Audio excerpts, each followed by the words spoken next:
केवल सतनाम को समझ जाओ कि सतनाम है क्या, क्योंकि सतनाम ही सार है।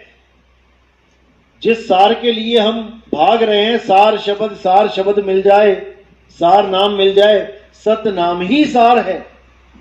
लेकिन बहुत से ऐसे गुरु मिलेंगे जो कहेंगे सतनाम सार शब्द नहीं है, सतनाम तो ओम सोहम है, या ओम कलियम हरियम है, या सत सोहंग है, ये कोई भी नाम पकड़ा दे, सतनाम ही सार है। कबीर सागर उठाइए, पहली ही लाइन यही लिखी है, सत्य नाम है सार, बूझो संत विवेक करी। अब यहां पर क्या बात आ गई, बूझो विवेक करी। अब बूझना क्या होता है, पहेली बूझी जाती है। अखबार में एक कोना आता है छोटा सा बच्चों का, बूझो तो जाने, उसमें पहेलियां लिखी होती हैं, उसमें 52 अक्षर लिखे होते हैं। उन 52 अक्षरों को केवल पढ़ना नहीं है, उसको समझना बूझना है और उसका उत्तर देना है। तो साहिब कह रहे सत्य नाम है सार, बूझो संत विवेक करी, उतरो भवजल पार, सतगुरु का उपदेश यही। अब ऐसे गुरु मिल जाते हैं जो आपको सतनाम जपवा देते हैं कि बेटा जपो सतनाम सतनाम सतनाम। अब कोई आपको पूछे कि आपके गुरुजी ने आपको सतनाम दिया, हाँ हाँ सतनाम दिया। अब बेचारा क्या बोले, जब दिया ही सतनाम है तो, लेकिन जपने वाला दे दिया, गलती यहां हो गई। सतनाम है सार, बूझो, सतनाम को बूझना था ना कि जपना था। बस यहां गलती कर देते हैं ये लोग, वरना सतनाम ही सार है, इसमें कोई शक नहीं है। सतगुरु सोई सतनाम बतावे, और बाकी गुरु कोई काम ना आवे। बाकी जितने गुरु बन के बैठे हैं इसमें से एक भी काम आने वाला नहीं है। जैसे लोग कहते हैं बिना गुरु के मुक्ति नहीं मिलती, भैया बिना गुरु के नहीं, बिना सतगुरु के मुक्ति नहीं मिलती। बिना गुरु के तो दुनिया भर के गुरु है, पहली क्लास का भी गुरु तुम्हारा, दूसरी का भी गुरु, कोई ना कोई तो गुरु है ही है, फिर तो सारे ही मुक्त हो जाओ। बिना सतगुरु के मुक्ति नहीं मिलती। क्यों? सतगुरु आपको सत्य का लखाव कराता है, सत्य का लखाव कराता है कह लो, सतनाम का लखाव कराता है कह लो, सत्य पुरुष परमात्मा का लखाव कराता है कह लो, एक ही बात है, सतनाम ही परमात्मा है। इसीलिए सतनाम नानक साहब ने उसका उच्चारण किया कि सतनाम ही वाहे गुरु है, लेकिन इसको कोई समझ नहीं पा रहा, इसको एक मंत्र बना के रख दिया। तो साहिब ने साफ क्लियर कर दिया कि सतनाम जपने वाला गुरु नहीं चाहिए, सतनाम बूझने वाला गुरु चाहिए। क्योंकि पहले गुरु बूझेगा तभी चेला बूझ पाएगा, गुरु ही नहीं बूझ पाया चेला क्या बूझेगा। इसलिए साहिब ने साफ क्लियर कर दिया कि गुरु मेरे सब ही बड़े, निंदा किसी की नहीं करी, गलत किसी को नहीं बोला। गुरु मेरे सब ही बड़े, अपनी अपनी ठौर, और शब्द विवेकी पारखी, सो माथे का मोर। शब्द विवेकी पारखी, यानी शब्द पे विवेक करने वाला पारखी गुरु होना चाहिए, ना कि उसके सिद्धांत का, उसके आश्रम का नाम पारक होना चाहिए कि आश्रम का नाम रखवा लिया पारक सिद्धांत, और पूछो पारक किसकी करते हो तो शब्द नाम की कोई चीज नहीं है उनके पास। उनको शब्द के बारे में पूछो कि शब्द क्या है तो शब्द कहते हैं शब्द क्या है, कुछ भी नहीं है शब्द। जबकि कबीर साहब ने शब्द की ही महिमा गाई है, बीजक तक में महिमा बोली है साहिब ने कि सार शब्द कहीं बांची हो, मानो एतबारा, अक्षर पुरुषिक पेड़ है निरंजन वा की डारा। लेकिन कौन समझे कि सार शब्द क्या है। जीव को ही सार शब्द बता दिया इन्होंने, जीव को ही परमात्मा घोषित कर दिया कि तुम भी जीव, मैं भी जीव, हम सब जीव, हम सब परमात्मा। अरे भाई जीव परमात्मा नहीं होता है, पीव परमात्मा होता है। बहु बंधन से बांधिया एक बेचारा जीव, तो परमात्मा बेचारा होता है क्या। और केवल छूटे आपने जे न छड़ाए पीव। अब पीव कौन है? जब तक तुम्हें पीव का समझ में नहीं आया कि पीव कौन है, तुम्हारी मुक्ति कभी नहीं हो सकती। चाहे कबीर पंथ में आ जाओ, चाहे नानक पंथ में चले जाओ, चाहे कहीं चले जाओ, क्योंकि सारा खेल ही पीव का है। जग में जीव अनंत न जाने, पीव को बहुत कहा समझाए 84 के जीव को। कबीर साहब पीव की महिमा गाते, जीव की महिमा नहीं गाते। जीव को तो कहते हैं कि हाँ जीव अविनाशी है, इसमें कोई शक नहीं है, मरता नहीं है कभी, लेकिन मरता नहीं है, कर्म तो भरता है। गधा बन के मिट्टी तो ढोता है, कुम्हार की नहीं ढोता, तो बता दो। तो जीव कहां से परमात्मा हो गया भाई? तो साहिब कहते जीव सोई जो जुग जुग जीवे, उत्पत परलय माही, देह धरे भर में 84, निर्भय कबहु नाही। जीव कभी निर्भय नहीं हो सकता। निर्भय केवल पीव है, और वो एक अवस्था है। जब आप जीव से पीव होगे तब आपको समझ में आएगा। निर्भय का मतलब ये नहीं कि तुम 4 लोगों से झगड़ा करने लग जाओ, निर्भय हो गए तुम। अब निर्भय का मतलब होता है इस देह को त्यागने का भय खत्म हो जाए। जिस मरने से जग डरे और मेरे मन आनंद, मरने पर ही पाइए पूर्ण परमानंद। जब तोता पिंजड़े को छोड़ के उड़ता है तो हंसता हुआ उड़ता होगा कि रोता हुआ उड़ता है? हंसता हुआ उड़ता है। इसका मतलब उसको भी समझ में आ रहा है कि पिंजड़े से बाहर निकलने में आनंद है। और हम जब पिंजड़े से बाहर निकलते हैं तो हंसते हुए निकलते हैं कि रोते हुए निकलते हैं? बस एक तोते से भी गए गुजरे हैं हम लोग। तोता भी समझ रहा है कि पिंजड़े को छोड़ना ही मुक्ति है, लेकिन हम पिंजड़े को पकड़ के बैठे हैं। क्यों? क्योंकि हमें ये बोध नहीं रहा कि पिंजड़े के बाहर भी जीवन है। हम पिंजड़े के अंदर में रहने को ही जीवन मान बैठे हैं कि मैं शरीर में हूं तो मैं जीवित हूं, शरीर छोड़ दिया तो हाय मैं मर गया। अरे भैया कहीं नहीं मरने वाला, कोई नहीं मरने वाला। तो साहब कह रहे पानी में पानी मिला, मिला पौन में पौन, और मैं तो से पूछूं पंडिता इनमें मरा कौन? उसका नाम तो बता दो, कौन मरा? कोई मरता ही नहीं है। जब कोई मरता नहीं है, 13वीं किसकी कर रहे हो? पिंजड़े की। आज पिंजड़े की 13वीं है, दादाजी की 13वीं नहीं, आज दादाजी के पिंजड़े की 13वीं है। तो इतना बड़ा भरमजाल हमें डाला गया, लेकिन बंदी छोड़ने कोई कसर नहीं छोड़ी है। हर जगह अच्छी तरह क्लास लगाई है सबकी। क्या हिंदू क्या मुसलमान, किसी बख्शा। अगर उस समय सिख होते तो सिखों पे भी बहुत सी बाणियां आ जाती, लेकिन किस्मत है उनकी कि वो नहीं थे उस वक्त, बाबा नानक ही थे अकेले। तो कबीर साहब ने किसी को नहीं बख्शा। लेकिन ये नहीं कि कबीर साहब ने किसी को गलत बोला। कबीर साहब ने पाखंडवाद पे पूरी तलवार चलाई विवेक की, लेकिन लोग कबीर साहब को गलत तरीके से ले गए। वो कहते हैं कि अरे तू कबीरपंथी हो गया, तू तो मुसलमान हो गया, तू तो अब मूर्ति पूजा करेगा नहीं। मतलब ऐसा लोगों ने ऐसा एक चेहरा बना दिया कबीर पंथ का कि अब क्या बताएं उसको, जबकि ऐसा कुछ नहीं है। कबीर साहब पत्थर की पूजा को मना करते हैं। वो ये नहीं कह रहे कि तुम कृष्ण जी को पूजना बंद कर दो, राम जी को पूजना बंद कर दो। उनके तो खुद दोहों में लिखा है, कृष्ण करीमा एक है कहन सुनन में दो, दो करके वो जानते जिन्हें सतगुरु मिला ना हो। क्यों लिखा है दो करके वो जानते? क्योंकि वो दो है नहीं, दो तुम बना बैठे हो। क्यों? शरीर धारण करवा दिए दोनों के अलग अलग, अब तुमने दो कर दिए। राम कबीरा एक है कहन सुनन में दो, दो करके वो जानते जिन्हें सतगुरु मिला ना हो। तुम राम जी की पूजा करो, तुम शंकर जी की पूजा करो, तुम माता की पूजा करो, लेकिन कैसे करो? एक समझ के करो। आत्मदेव समझो उनको, कृष्ण जी को आत्मदेव समझो, राम जी को आत्मा समझो। राम जी कोई शरीर थोड़ी नहीं है।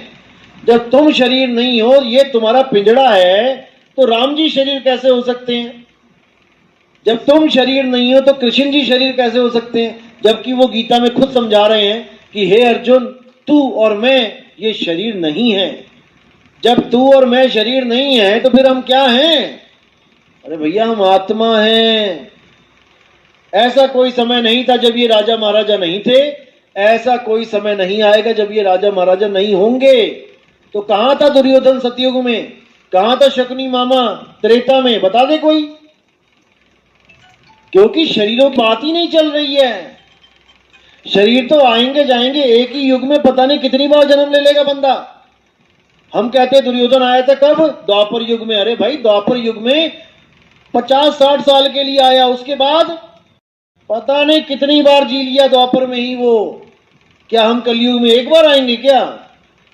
तो फिर अर्जुन क्या एक बार आया क्या द्वापर में? या शबरी एक बार आई त्रेता में? आती रही जाती रही, लेकिन तुमने एक नाम पकड़ लिया पूरे युग में से। तो इसी को समझना है। ये शरीर पानी के बुलबुले की तरह है। देखो बाल्टी में पानी लगाओ, पानी गिर रहा है, कितने बुलबुले माइक्रो सेकंड में पैदा हो रहे हैं, फूट रहे हैं, पैदा हो रहे हैं, फूट रहे हैं। बस ऐसे ही ये शरीर चल रहा है काम। ऐसे ही ये शरीर आ रहा है, जा रहा है, आ रहा है, जा रहा है, आ रहा है, जा रहा है, लेकिन ये जीव अमर है, इसको कोई नहीं मार सकता। लेकिन ये उलझा पड़ा है शरीरों में, इसलिए बेचारा पूजनीय भी नहीं है, वरना है तो अविनाशी, लेकिन पूजनीय नहीं है। इसी को गीता में बोला, हे अर्जुन, दो प्रकार के पुरुष हैं, एक शर पुरुष है, एक अक्षर पुरुष है। शर पुरुष तो सब जीवों के शरीरों को समझो, और जीवों में शरीरों में रहने वाली ये जीवात्मा अक्षर है, अक्षर पुरुष है, जिसको नींद आ जाती है बार बार। तो कहते हैं, मैं कहता हूं जागत रहियो, तू जाता है सोई रे, तेरा मेरा मनवा कैसे एक होई रे। इस अक्षर पुरुष की वजह से ही ये शरीर धारण कर रहा है बार बार। ये सब कल्पनाओं में शरीर धारण करता है। यहाँ पर तो आपका शरीर है, ठीक है, आप माँ के गर्भ में से आए। यहाँ जो हाथी घोड़ा कुत्ता देखा माँ के गर्भ से निकले। तुम सपने में शेर देखते हो, सपने में हाथी घोड़ा देखते हो, क्या वो माँ के गर्भ से निकल के आते हैं उसी वक्त? उसी वक्त कल्पना में एकदम सामने बनता चला जाता है सब कुछ। इतनी जबरदस्त कल्पना में जी, लेकिन हम लोग समझ नहीं पाते। ये कल्पना ही है। अरे काल काल सब है, काल न चीने कोई, और जितनी मन की कल्पना ये काल कहावै सोए। तुम्हारे स्वरूप को छोड़कर कुछ भी है, चाहे वो गुरु का शरीर है, चाहे वो गुरु का नाम है, चाहे वो गुरु का मंत्र है, चाहे वो गुरु की साधनाएं पद्धति, चाहे वो गुरु की कोई फोटो है, ये सब काल है, सब काल है। इसी को समझना है। हमारे यहाँ आरती होती है, शरीर की आरती नहीं होती है, स्वरूप की आरती होती है। जब आप फूल रखते हो तो पैरों में नहीं रखते हो, कहां रखते हो? सिर पे रखते हो। क्यों रखते हो? क्योंकि इसके पीछे गुप्त भेद छुपे हैं। शरीर होता है पैर से लेके यहां तक, सिर तक, शरीरों का रोल खत्म। जहां शरीर खत्म हो रहा है, ये फूल वहां बेटा चढ़ाए जाते हैं, यानी कि ये परमात्मा को समर्पित कर दिए जाते हैं। जब आपको भेद आगे मिलेगा तब आपको बताया जाता है कि बंदगी ऐसे ही क्यों करते हैं, फूल क्यों रखते हैं सिर के ऊपर, ये सबको समझाया जाता है तसल्ली से। तो बात इतनी सी है कि अपना जो असली स्वरूप है उसको भूलने के कारण तुम जीव हो गए हो, जीव कहला रहे हो। अब तुम अपने स्वरूप को जान लो तो तुम्हारी जीव अवस्था यानी अज्ञान दशा खत्म हो जाएगी। तो इसीलिए साहब ने बार बार समझाया कि जो तुम्हारा स्वरूप है और जो मेरा स्वरूप है वो एक है, दो नहीं है। बस मैं अपने स्वरूप में स्थित रहता हूं, इसलिए मैं परम कहला रहा हूं, और तू अपने स्वरूप को भूल जाता है, इसलिए तू जीव कहला रहा है। मैं परमात्मा, तू जीवात्मा। अब अपने स्वरूप को जान लो तो तुझ में और मुझ में भेद नहीं है। गुरु साहब में साहब लिखा, तो ही मोही मोही तो ही अंतर कैसा, बस एक जल तरंग जैसा। जैसे समुद्र नीचे है, स्थिर है, और ऊपर लहर चल रही है, नीचे भी पानी है, ऊपर भी पानी है। नीचे पानी स्थिर है, इसलिए समुद्र कहला रहा है, ऊपर का पानी चल रहा है, इसलिए लहर कहला रहा है। दोनों का नाम अलग हो गया ना, समुद्र और लहर, कि दोनों एक ही चीज है, पानी है। कोई अलग करके दिखा दे? तो जो चल रही है वो जीव है, और जो अचल है वो परमात्मा है। इतनी सी बात है। इसीलिए साहिब ने कहा, सतगुरु के लक्षण कहूं, अचल विहंगम चाल। हम अमरापुर ले गया ज्ञान शब्द सरघाल। वो ज्ञान शब्द यानी शब्द का ज्ञान जो है मेरे सिर के ऊपर रख के ले गया मुझे अमरपुर। लेकिन ये भेद होते हैं, समझ में नहीं आते हैं बिना गुरु के। क्योंकि परमात्मा अचल है, वो चलता नहीं है। चलता कौन है? समय चलता है।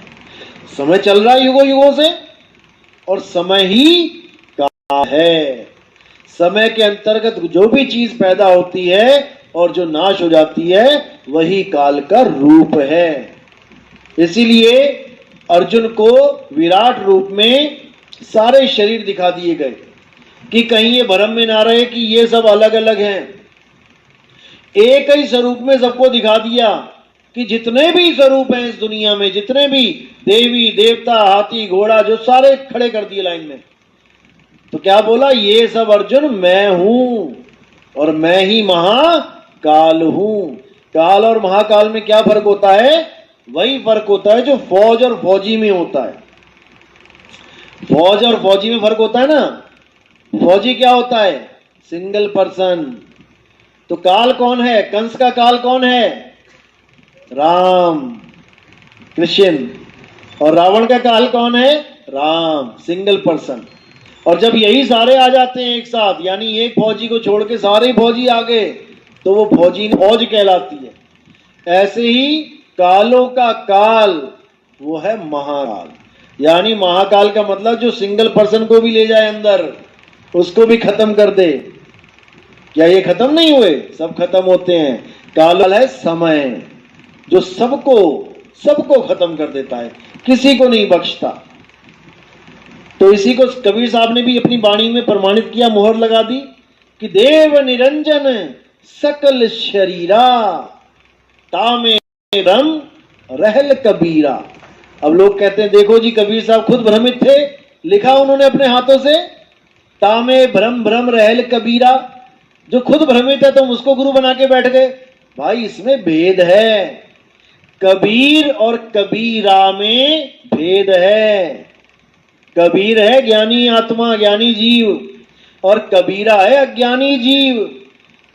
तो यहां पर अज्ञानी जीव के लिए बोला जा रहा है, तामे भ्रम भ्रम रहल कबीरा, यानी ये अज्ञानी जीव शरीरों में भरम भरम भटक रहा है और अपने आप को क्या मान के बैठ गया? देव निरंजन मान के बैठ गया अपने आप को।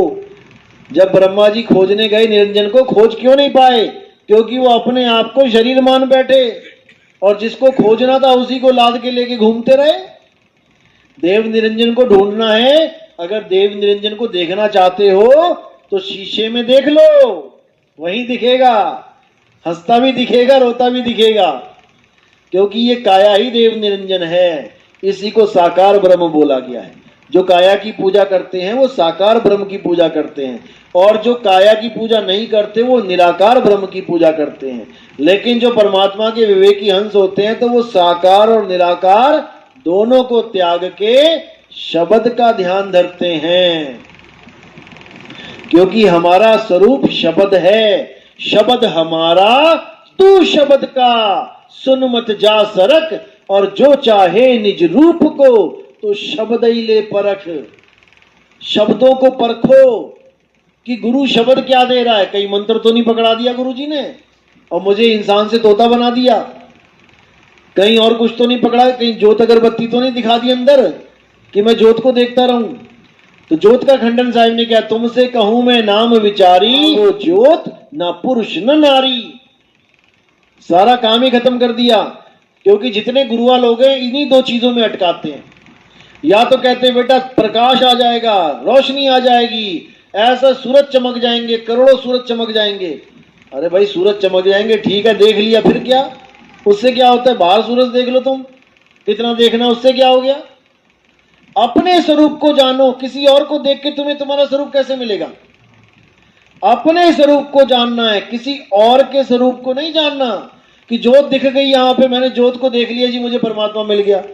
अरे भाई परमात्मा तुझसे भिन्न नहीं है, परमात्मा तुझसे अलग नहीं है, परमात्मा तुझ में ही है। तो कैसे है? ज्यों तिलमाही तेल है, ज्यों चकमक में आग, और तेरा साईं तुझ में है, जाग सके तो जाग। अब मेरा साईं जब मुझ में है तो मैं किसी और को क्यों देखूं? मैं खुद को क्यों ना जानूं? तो खुद को कैसे जानेंगे? भेदी गुरु से अपना भेद प्राप्त करके कि गुरुजी मैं हूं क्या? पहले मुझे ये तो बता दो, जब मैं ये काया नहीं हूं, पांच तत्व नहीं हूं, ये श्वासा नहीं हूं, ये विचार नहीं हूं, ये बुद्धि नहीं हूं, ये मन नहीं हूं, तो मैं हूं क्या? जब तुम्हें यही नहीं पता कि तुम हो क्या, तो तुम ढूंढ किसको रहे हो? कोई भी चीज ढूंढने से पहले आपको उसका स्वरूप ज्ञान होना चाहिए कि मैं क्या ढूंढ रहा हूं, तभी तो उसको ढूंढ पाओगे। अब कोई कहे कि भैया क्या ढूंढ रहा है जंगल में, मुझे पता नहीं है जी क्या ढूंढ रहा हूं, लेकिन मैं ढूंढ रहा हूं, कुछ ना कुछ तो मिलेगा। क्या मिलेगा? फिर कुछ भी नहीं मिलेगा।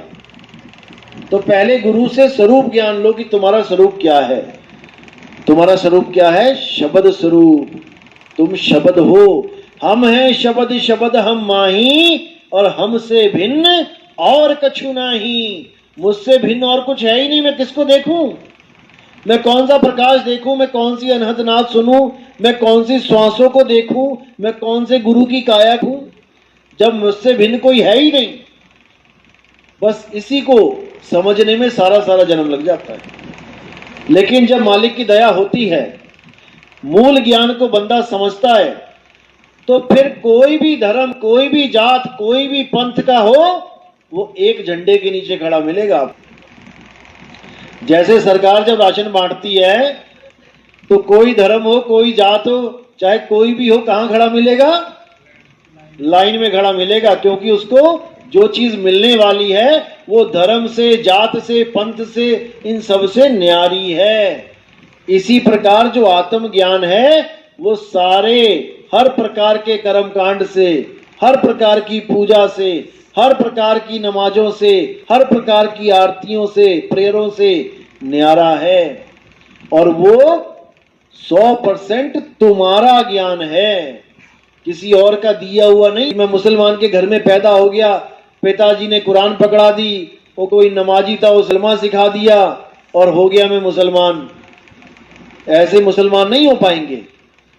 मुसलमान हम तब हो पाएंगे जब हम खुद को जान लेंगे, जब खुद में खुदा को पा लेंगे, तब हम मुसलमान होंगे। ऐसे ही मैं सिख तब बनूंगा जब मैं खुद को ही जानने की प्रक्रिया सीख लूंगा, तब मैं सिख कहलाऊंगा। ऐसे नहीं कि किसी ने पगड़ी दी 5 मीटर और मैंने बांध ली, हो गया मैं सिख। ऐसे नहीं बात बनेगी। खुद को जानना है, और जब तुम खुद को पालोगे, उसके बाद सब तुम्हारे लिए माया समान है। सब कुछ माया ही दिखने लग जाएगा तुम्हें।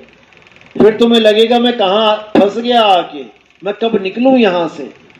लेकिन समय जब आता है, परमात्मा तभी दया करता है। ऐसा नहीं कि आज आपने नाम ले लिया आपकी कल की टिकट काट देगा परमात्मा, ऐसा नहीं है।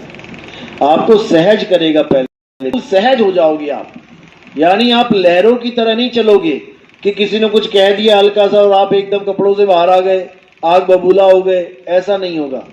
अब आप सहना सीख लोगे। आवत गाली एक है, पलटत होए अनेक, कहे कबीर नहीं पलटिए, वो रही एक की एक। उसको दो नहीं करना है। तो ये सहज अवस्था धीरे धीरे बनेगी। जब मालिक की दया होगी तभी ये सब होगा। क्योंकि अब जो वो समय आ चुका है जब 12 पंथ एक पंथ होंगे। ये कबीर साहब की वाणी थी पहले कि धर्मदास मेरी लाख दुहाई, और ये मूल ज्ञान बाहर ना जाई। इस मूल ज्ञान को बाहर मत जाने देना। तो कहते हैं धर्मदास मेरी लाख दुहाई, मूल ज्ञान बाहर ना जाई। गुरुमुख को तुम देव बताई, कपटी से तुम राख छुपाई। ऐसा नहीं है कि तुम बिल्कुल भी बाहर मत करना। तुम्हें जो लगे कि हाँ भाई ये बंदा ठीक है, इसको मुक्ति मिलनी चाहिए, कपटी नहीं है, उसको दो और ये अपनी भक्ति करके निकल जाए। और बाकियों को क्या देना है? अरे पवित्र ज्ञान तुम जग में भाखो, मूल ज्ञान गुप्त कर राखो। पवित्र ज्ञान भाखो, जितनी स्टोरियां सुनानी है सुनाओ। काल ऐसे था वैसे था, परमात्मा ने यह कर दिया वो कर दिया, 16 पुत्र पैदा कर दिए। बताओ, परमात्मा के 16 ही पुत्र हैं। हम लोग कौन है फिर? हम लोग क्या है फिर? उधर वो ईसा मसीह वाले कह रहे हैं कि ये is the son of God. तुम क्या हो? जमाई हो फिर उसके?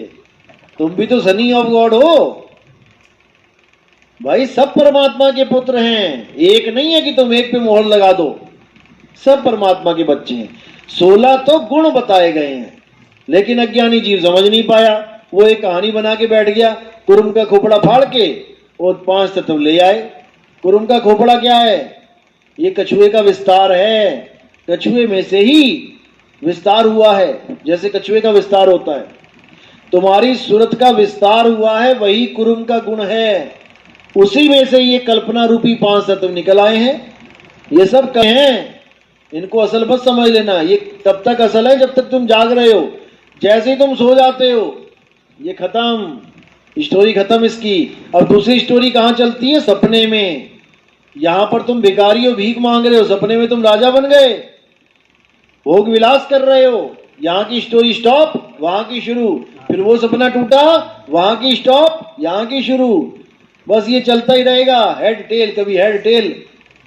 पर साहिब जब आते हैं तो सिक्का ही खड़ा कर देते हैं, ना हेड ना टेल, निकल यहां से, बहुत हो गया। तो ये अवस्था कब बनती है? जब निर्गुण सरगुण दोनों से न्यारा और जानेगा कोई जानन हारा, ये तब समझ में आता है, नहीं तो नहीं समझ में आता है। कभी निर्गुण भक्ति में पड़ जाओ, कभी सरगुण भक्ति में, कभी कहो परमात्मा निराकार है, कोई कहता परमात्मा साकार है, दोनों लड़ रहे हैं, लठ बज रहे हैं। ये जितने लठ बज रहे हैं ये सब निर्गुण सरगुण की वजह से बज रहे हैं, इसीलिए बज रहे हैं। लेकिन साहिब ने क्या बोला? साहिब को पता था ये सब होगा। कहते निर्गुण सरगुण द्वंद्व पसारा, झगड़ा हो गया दोनों में और दोनों पड़ गए काल की धारा। दोनों लड़ भी रहे हैं और दोनों असलियत से दूर भी हैं। हिंदू मुसलमान लड़ इसीलिए रहे हैं, मुसलमान कहते हैं परमात्मा का कोई रंग रूप नहीं है, उसका कोई आकार नहीं है। हिंदू कहते हैं कि हम देवी देवताओं के शरीरों को परमात्मा मानते हैं, हम उनकी पूजा करते हैं, जबकि वो हिंदू धर्म में कहा ही नहीं गया है। आप वेद पढ़ोगे, उसमें लिखा है नतस्य प्रतिमा अस्ति, उसकी कोई प्रतिमा नहीं है। और गीता में भी यही बोला है कि जो पैदा होता है और मर जाता है वो 3 गुण के अंडर है। 3 गुणों की भक्ति वो करते हैं जिनका ज्ञान माया द्वारा हर लिया गया है। तो ये जितने भी शरीर हैं ये 3 गुणों में ही तो आते हैं, पैदा होते हैं, पलते हैं, मर जाते हैं। रजोगुण, सतोगुण, तमोगुण। गीता खुद कह रही है कि इन तीनों गुणों से ऊपर वो उठ पाता है जिस पर मेरी दया हो जाती है। जो मेरे ज्ञान को समझता है वो माया को सहज ही त्याग के आगे बढ़ जाता है। मेरे ज्ञान को समझता है यानी आत्म ज्ञान को समझता है। कृष्ण जी यहां अपनी पूजा करवाने नहीं आए थे कि तुमने गीता पढ़ी बाकी देवताओं को छोटा बना दिया एस्कॉन वालों ने। अरे नहीं नहीं, वो तो देवता है, कृष्ण जी ने मना किया है, गीता देवताओं की पूजा नहीं करनी है। कृष्ण जी ने कहा है मेरी पूजा करो। अरे भाई मेरी पूजा करो, लेकिन शरीर के रूप में करोगे तो वो भी देवता में गिनती आ जाएगी उनकी। शरीरों में अगर तुम देखोगे कृष्ण जी को तो वो भी देवता ही है, हिंदुओं के देवता है कृष्ण जी। लेकिन कृष्ण जी क्या कह रहे हैं? जो मुझे इंसान करके मानता है, बिल्कुल साफ लिखा है, जो मुझे इंसान करके मानता है, यानी मेरी आंख, मेरे कान, मेरे नाक, ये मुझे मानता है, वो मूढ़ है, अज्ञानी है। हे अर्जुन, मैं अजन्मा हूं, इसको समझो। मैं अजन्मा हूं तो क्या तुम अजन्मे नहीं हो? कौन अजन्मा नहीं है बताए? सब अजन्मे हैं, लेकिन हम समझ नहीं पा रहे हैं। अपने आप को तो मान रहे हैं कि हाय मैं तो मर जाता हूं, और भगवान को मान रहे हैं भगवान अजन्मा है। अरे भैया तुम भी अजन्मे हो, ये तो शरीर बार बार, तुम थोड़ी नहीं ले रहे हो। यानी तुम रोज कपड़ा थोड़ी नहीं हो गए कि आज चिरंजी लाल लाल है तो कल को पीला हो जाएगा। चिरंजी लाल के कपड़े लाल और पीले हरे गुलाबी हैं, चिरंजी लाल वैसा ही है रोज का रोज। लेकिन समझ में नहीं आता है क्योंकि भेदी गुरु नहीं मिल रहा है। जब भेदी गुरु भेद बता देगा तो सारी कहानी सोलह हो जाएगी। तो कहते 9 मन धागा उलझा, कहो कौन सुलझाए? और सतगुरु ऐसा सुलझाया कि अब उड़ जाना जाए। एक पतंग उड़ाते हैं छोटी सी चरखी, वो उलझ जाती है तो उसी में पूरा दिन निकल जाता है सुलझाते सुलझाते। यहाँ पे 9 मन धागा, एक मन में कितना होता है? 40 किलो। तो सोचो कितना होगा। तुम्हारा पूरा जन्म क्या, तुम्हारे दादे परदादे का जन्म निकल जाएगा ये सुलझाने में, और निकल भी गया है। ये दादे परदादों का जन्म निकल गया सुलझाने में, ये तो गुत्थी अब सुलझ रही है। कितने लोग कहते हैं 50 साल हो गए जी गीता पढ़ते पढ़ते। बड़े बड़े संतों को सुना गीता में, ये सब बोलने वाले संतों को सुना, समझ में अब आ रहा है। सुना उनको खूब, लेकिन समझ में अब आ रहा है कि वो भी क्या समझा के चले गए, हमें क्या बता के चले गए, किसको पुजवा के चले गए। आत्मा आत्मा आत्मा करते शरीर की पूजा करवा के चले गए। नहीं समझ में आता भाई, किसके समझ में आता है? जब परमात्मा की दया होती है, प्रभु कृपाल कृपा करे, नाम नानक साधु संग मिले, तब होती है मालिक की कृपा। जब कोई जीवन में आता है आपके सत्य को बताने वाला, क्योंकि असत्य बताने वाले बहुत हैं, गिनती नहीं कर पाओगे। लेकिन जब सत्य बताने वाला आता है, फिर आदमी ये भी भूल जाता है कि मेरा धर्म क्या है, मेरी जात क्या है, मेरा क्या बात है मेरी। मुसलमान लोग आते हैं नाम लेने, मैं उनसे पूछता हूँ भैया बिरादरी में तुम्हें बेदखल कर दिया जाएगा, पता लग गया अगर ये घर वापसी होगी इसकी तो। वो कहते भाई हमें जो चाहिए था हमें मिल गया, अब वो चाहे निकाले चाहे धक्के दे, हमें इससे कोई मतलब नहीं है, हमें खुदा को पाना था। उन्होंने खुदा को केवल मनवाया है, जनवाया नहीं है। मनवा रहे हैं कि मान लो खुदा को, मान लो खुदा को। अरे मान के क्या हो जाएगा, तुम्हें प्यास लगी है, मान लो कि तुम्हारा गला गीला है, मान लो कि तुम्हारा गला गीला है, उससे क्या हो जाएगा मान के? पानी है तो दो, अल्लाह को जानते हो तो बताओ। भी एक मुसलमान जी के साथ मेरी वार्तालाप हुई तो 2-2.5 घंटे की थी, लेकिन रिकॉर्डिंग थोड़ी सी 40 मिनट की। उसमें शुरू में उसने बहुत जोर लगाया कि नहीं अल्लाह को कोई देख नहीं सकता, अल्लाह दिखता ही नहीं, निराकार है। मैंने कहा ठीक है कोई बात नहीं, मुझे पता है कहाँ फंसेगा। धीरे धीरे धीरे चलते रहे, मैं आगे से आगे गुत्थियां खोलता रहा, बताता रहा अनजान बन के भी कि भाई मुझे कुछ नहीं पता, क्योंकि किसी से कुछ लेना है ना तो अनजान बनना पड़ेगा कि भैया मुझे कुछ नहीं पता, तुम बताओ।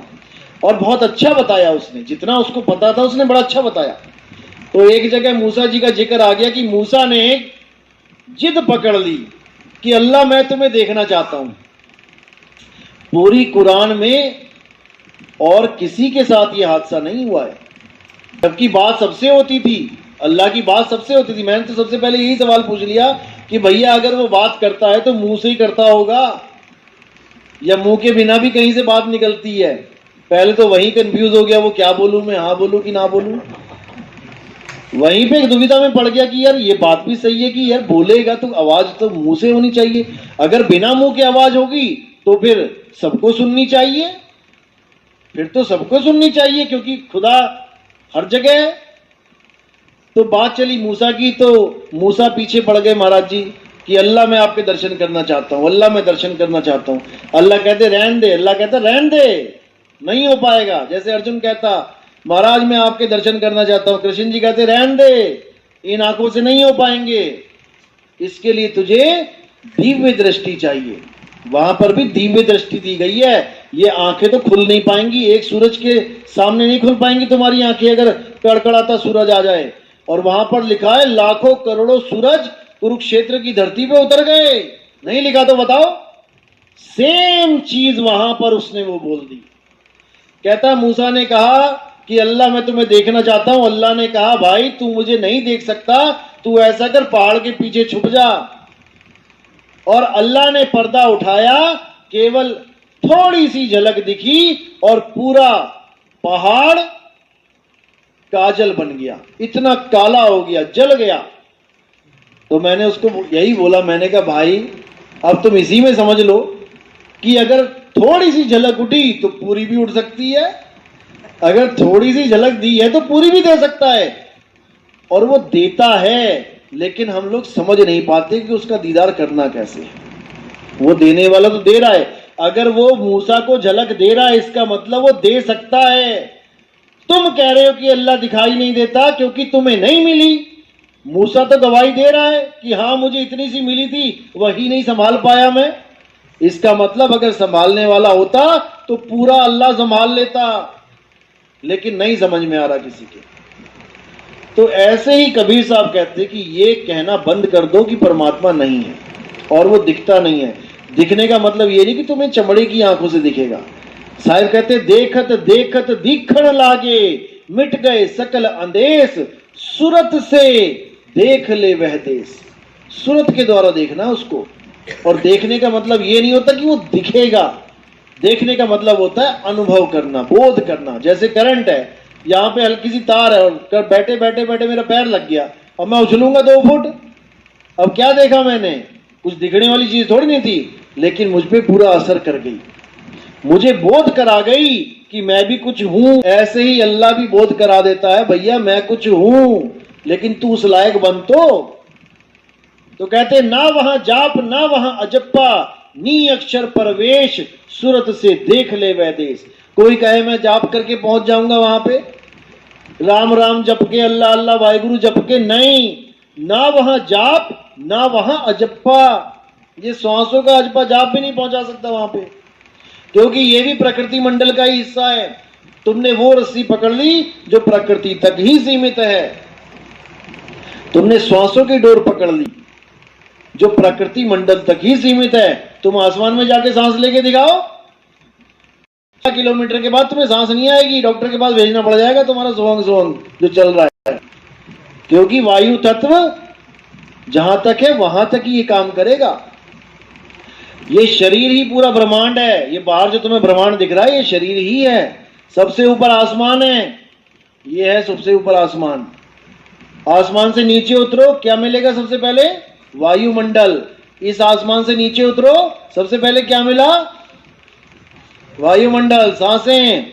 और नीचे उतरो, और नीचे उतरे, उसके बाद क्या मिलेगा? क्या है उसके बाद?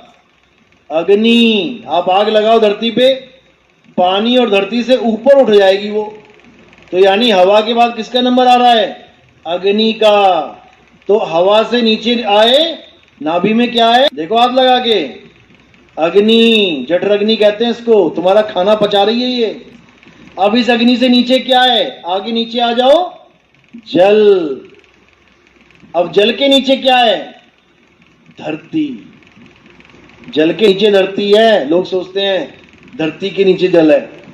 जल धरती से ऊपर है, लेकिन समझ में नहीं आता, ऐसे लगता है कि धरती के ऊपर जल है।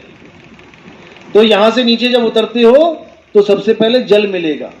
जल के नीचे जो लास्ट में गुदा चक्र है, वहां से धरती का सामान निकल रहा है, वहां से मिट्टी निकल रही है। तो यही पिंड है और सामने ब्रह्मांड है। जो पिंडे सो ब्रह्मंडे, जिन खोजा तिन पाया। खोज मिली तो पा लिया ना, पता लग गया सारा सिस्टम। अब इसको चला कौन रहा है? इसको चला रही है हमारी सूरत, जो आंखों में है, नाक में विराजमान है, सूंघ रही है, मुंह में है, कंठ में है, नाभि में है, गुदा में है, हर जगह काम कर रही है। ये एक तार के रूप में काम कर रही है, करंट के रूप में काम कर रही है। जब करंट जा रहा है टीवी में, तो टीवी के हर पार्ट में वो करंट घूम रहा है। कहीं पर भी तुम टेस्टर लगा के देख लेना, हर जगह कोई भी डायोड हो, कुछ भी है, स्टेबलाइजर का कुछ भी, ट्रांसफार्मर है, सब में करंट घूम रहा है। और अब जो करंट है वो क्या है? वो जीव है हमारा, वो जीव अवस्था है हमारी, इसी में फंसी पड़ी है काया में। अब जो थर्मल प्लांट है वो परे है, जहां से ये आ रही है सूरत, वो हमारा शब्द है और वो काया से परे है। शरीर में क्या है? सूरत है। शरीर से परे क्या है? शब्द है। जो फंसी हुई है वो कौन है? सूरत है। और जो निर्बंध है वो है शब्द गुरु। बस इतनी सी बात है। तो इसी को बोला जाप मरे अजपा मरे अनहद भी मर जाए, यानी वहां तक पहुंचते पहुंचते ही खत्म हो जाते हैं। इनकी हैसियत नहीं कि वहां पहुंचा दे तुम्हें। जाप मरे अजपा मरे अनहद भी मर जाए, सूरत समाए शब्द में, वाको काल ना खाए। बस इतना सा ज्ञान है कबीर साहब का। अगर ये समझ लिया सूरत और शब्द, तुम्हें कोई पोथी पढ़ने की जरूरत नहीं, कोई तुम्हें ना दोहा आता हो, तुम्हें कुछ भी ना हो, तब भी तुम्हारी मुक्ति हो जाएगी। कभी ये मत सोच लेना ज्यादा बोलने वाले लोगों को ज्यादा बड़ा परमात्मा मिला, जी तुम बहुत बोल लेते हो तुम्हें परमात्मा मिल गया, ऐसा कुछ नहीं है। बोलना संत की एक मजबूरी होती है, क्योंकि ड्यूटी लगा दी है उसकी। नहीं तो संत बोलता है, संत कभी नहीं बोलते, वो तो कहते हैं बस शांत हो जाओ। लेकिन जब ड्यूटी लग जाती है तो मजबूरी में बोलना पड़ता है, नहीं तो बोलने की जरूरत ही नहीं है, हमने क्या बोलना किसी को। लेकिन जब समझाने की ड्यूटी लग गई, अब भैया बोलना पड़ेगा। टीचर है देखो, जब तक पढ़ाता है बोलता रहता है, बच्चों से बोलता रहता है, समझाता रहता है, उसके बिना क्या बोले? किसी बच्चे से क्या बात करे वो? ठीक है, जितना क्लासरूम में पढ़ाया, पढ़ाई खत्म, अब दोबारा टॉपिक पे बात नहीं होती।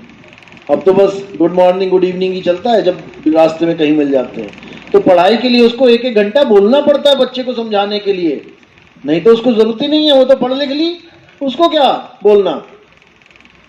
तो ऐसे ही कबीर साहब कहते हैं कि ये गूंगे का गुड़ है, जिसको मिल जाता है वो मौन हो जाता है, उसको वो बताता नहीं है, किसी को बताता नहीं फिरता कि मुझे मिल गया जी, आधा मिल गया, आधा कल मिल जाएगा।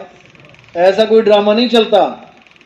फिर तो होता है जिन्हीं पाया तिन्हीं छुपाया, क्योंकि उसको मान बढ़ाई की जरूरत नहीं है, उसको इससे फर्क नहीं पड़ता कि मुझे कोई मान बढ़ाई दे। वो तो अपने आनंद में इतना रहता है, उसको कहता है मुझे क्या फर्क पड़ रहा किसी से, कोई मान बढ़ाई दे तो ये ज्यादा नहीं हो जाएगा, कोई गाली दे तो ये कम नहीं हो जाएगा, ये तो मुझे मिल गया जो मिलना था। तो इसी को समझना है और भक्ति करनी है। मनुष्य जन्म अनमोल है, मिले ना बारंबार, तरवर जो पत्ता गिरा बहर न लागे डार। ये दोबारा जन्म नहीं मिलेगा। आप किसी जात में हो, किसी धर्म में हो, किसी पंथ में हो, इससे कोई फर्क नहीं पड़ता। आप एक इंसान हो और बस विवेकी बन जाओ, बस दो ही चीजें चाहिए आपको। इंसान तो परमात्मा ने बनाई दी आपको, अब विवेकी गुरु बना देता है। परमात्मा इंसान बना रहा है, विवेकी गुरु बनाता है। गुरु ज्ञान न उपजे, गुरु बिन मिले न मोक्ष, गुरु बिन लखे न सत्य को, गुरु बिन कटे न दोष। बिना गुरु के कुछ नहीं होता है। इसलिए गुरु तो धारण करो, लेकिन ऐसा गुरु धारण करो जो आपको इन बंधनों से छुड़ाए, जो आपको सार का ज्ञान दे, ना कि असार का, थोथे का। सतगुरु ऐसा चाहिए जैसा सूप सुहाए, और सार सार तो गही रहे, थोथा दे उड़ाए। सार सार ग्रहण करना है। सार क्या है? इस दुनिया में एक ही सार है, दो सार नहीं है, एक ही सार है। हर धर्म, हर जात, हर पात वालों में एक ही सार है, और सार है तुम्हारी आत्मा। आत्मा ही सार है, आत्मा ही ज्ञान है। आत्मा को छोड़ के सब असार है, और आत्मा को छोड़ के सब अज्ञान है। तो सार सार है आत्मा, और असार असार क्या बोला साहिब ने? थोथा। क्या है थोथा कबीर पंथ में? मोको कहां ढूंढे रे बंदे, मैं तो तेरे पास में, खोजी होए तुरंत मिल जाऊं एक पल की तलाश में। नाम है जप में, नाम है तप में, नाम है व्रत उपवास में। अब ये जप में नहीं है, तप में नहीं है, व्रत उपवास में नहीं है, तो थोथा क्या हुआ? जप तप उपवास, थोथा हुआ। और अगर ये थोथा कबीर पंथ में बांटा जा रहा है प्रसाद के रूप में, तो वो गुरु नहीं गुरुआ है। अब थोथा क्या है? ना मंदिर में, ना मस्जिद में, ना काबे कैलाश में। अगर यहां को भेजा जा रहा है तुम्हें, तो भैया ये भी थोथा है। आकर ना प्राण में, ना पिंड में, ना ब्रह्मांड आकाश में। तो प्राण पिंड, ये ब्रह्मांड आकाश क्या है? ये थोथा है, इसको उड़ा दो। तो ये थोथा ही तो तुम्हें पकड़ाया गया आज तक। कबीर पंथ में, किसी भी कबीर पंथ में चले जाओ, क्या देंगे तुम्हें? जप देंगे, जपते रहो। तो जब जब थोथा है तो तुमने सार दिया कहां हमें? तुमने थोथा पकड़ा दिया। राम जी कृष्ण जी की मूर्ति हटा दी, कबीर जी की लगा दी, उसकी अगरबत्ती कर रहे हो। तो साहिब कह रहे हैं पातर पूजे हरि मिले। ये थोड़ी नहीं पूजा कि हिंदुओं को बोला कि देवी देवताओं को पूजे हरि मिले, राम को पूजे हरि मिले। वो कह रहे पाथर पूजे हरि मिले। तो तुमने पाथर की मूर्ति कबीर साहब की बना दी, तो वो भी तो पाथर ही है। लेकिन नहीं समझ में आ रहा, क्यों? श्रद्धा के वश इंसान अंधा हो जाता है, विवेक को लग जाते हैं ताले, और जिसके साथ दो चार पार्टियां जुड़ जाती हैं वो बन जाता है महंत। अरे फूटी आंख विवेक की, लखे ना संत असंत, और जाके संग 10-20 हैं, वाह को नाम महंत। ये महंत बने बैठे हैं, मूर्ति पूजा करवा रहे हैं कबीर साहब के नाम पे। कबीर साहब भी सिर पे ऐसे हाथ धर के बैठे होंगे जहां बैठे होंगे कि कैसे बंदे आ गए हमारे पंथ में। जिस चीज का मैंने खंडन किया उसी को हाईलाइट करके पैसा इकट्ठा किया जा रहा है। इधर कबीर साहब की फोटो, इधर गल्ला, बड़ा बड़ा लिखा है दान दें। अरे भाई, और राम जी कृष्ण जी की फोटो हटवा के, क्योंकि उनको लग रहा था देखो कृष्ण जी की फोटो लगी है, बढ़िया दुकान सजी है, क्यों ना हम भी सजा लें। कृष्ण जी की फोटो हटा दी, कबीर साहब की लगा दिया बढ़िया गल्ला, डालो दान अब इसमें, कमाल हो गई। तो ये सब पाखंडवाद है। कबीर साहब के पंथ में ये सब अलाउ नहीं है। असली कबीर पंथी वो है जो कबीर साहब की मूर्ति को देखकर माथा ना टेके, वो है असली कबीर पंथी। जो माथा टेकले कहेगा कबीरपंथी हो। पिताजी आपको मानूंगा पर आपकी नहीं मानूंगा, ये वो वाला हाल हो गया। आपको तो पिताजी मानूंगा क्योंकि पैसा चाहिए, प्रॉपर्टी चाहिए। अगर कह दिया तू मेरा पिता नहीं, वो कहेगा निकल यहां से बेदखल। तो कबीर पंथ में कबीरपंथी तो मैं रहूंगा क्योंकि रोटी सेकनी है, लेकिन मानूंगा नहीं तेरी। क्यों? विवेक की कमी है। अगर ये विवेक जाग जाए तो उनकी एक एक बंदा माने, क्योंकि उन्होंने कभी असार कहा ही नहीं।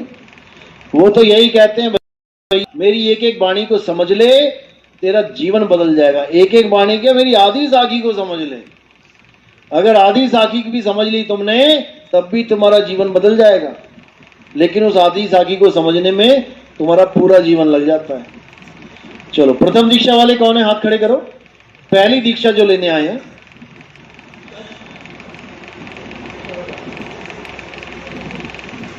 14-15 कंठी कर लो।